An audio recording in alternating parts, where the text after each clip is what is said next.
Welcome to the Slop Temple. We pray this video helps.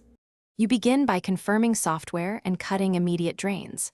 Update iOS now because system updates include battery efficiency improvements. Once updated, enable low power mode and lower screen brightness to about 50% to reduce display power use.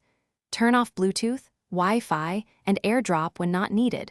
They constantly probe and wake the phone.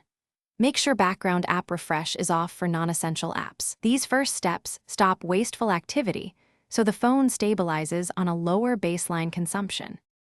Now you dig into settings and behavior to improve runtime.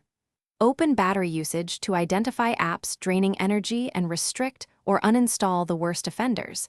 This reduces CPU and network demands. Switch to dark mode for OLED models and shorten auto lock to 90-120 seconds. Both cuts display and active time. Change mail to fetch less often or manual, and set location services to while using for most apps so GPS isn't running constantly. Together these tweaks lower sustained power draw. Finally, adopt charging and recovery practices that preserve capacity. Use optimized battery charging and aim to keep the battery between roughly 20 and 80% rather than full 0-100 cycles every day. This reduces wear.